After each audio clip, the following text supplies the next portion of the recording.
telling you the story of Saif. Saif is a 7-year-old boy who writes like this. He's a boy that is having troubles reading, writing, and doing simple math. Neither his parents nor his teacher knew what he had, and that led to him being bullied. Saif has learning difficulties, and due to the absence of this knowledge, 35% of children younger than 12 years old are leaving the schools. And with the COVID-19 crisis, the problem enhanced.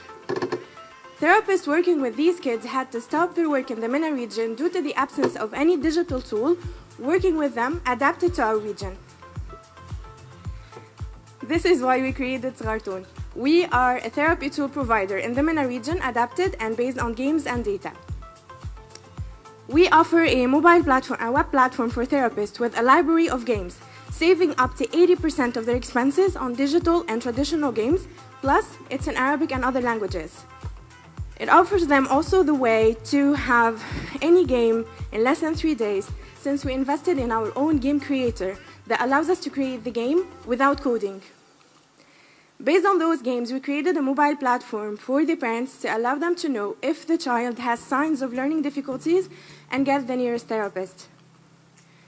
It's not only Saif that has this problem. Based on the World Health Organization, 1 in 5 children have a learning difficulty. The market for their treatment has been valued to $18 billion only in the MENA region, and it's growing by 6.24%.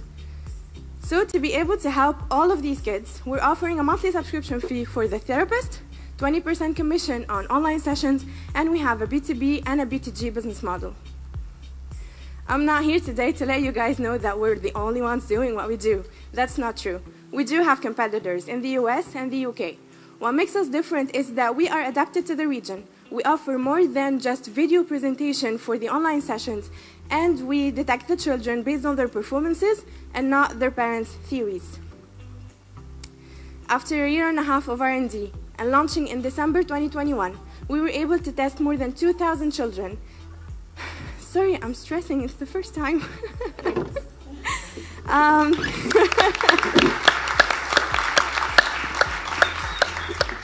We were able to test more than 2,000 children, have more than 31 therapists, and have more than 7,000 games played. And we started our expansion to the Saudi market, where we have our partner and first early adopters.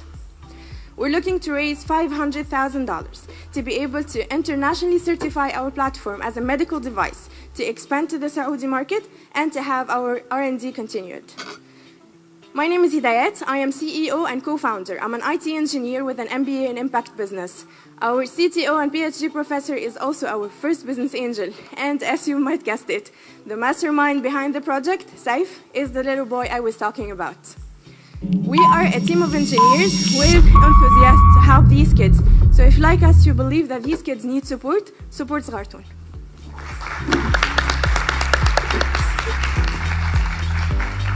Thank you and good job. Thanks. Yeah.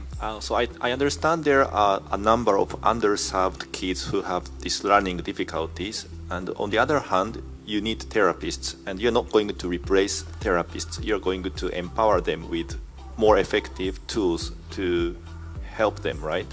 And how's the supply of therapists? Are there enough number of therapists, and are they going to increase?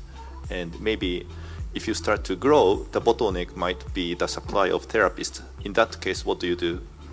That's a really good question. Actually, the vision behind Shargtoum is to become a B2G business model that allows governments to have access to enough data to help replace or reduce the number of therapy and help these kids be detected and have a better education. To be able to reach that amount, we need to work with the therapist for now. But what we're working on our R&D, first, we have our own game creator that will allow therapists to create their own games without having to have our team create it for them. The next step will be that the platform will detect the difficulty and have it, based on AI, give them the right appropriate games to work with and to do their therapy by themselves. So it will reduce the necessity of a therapist by 3 times a week to 1 time a month, or maybe never.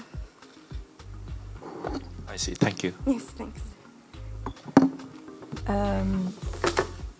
For me, the question is also around like when I look at your app, I'm thinking, will this increase the time spent by kids on Cell phones.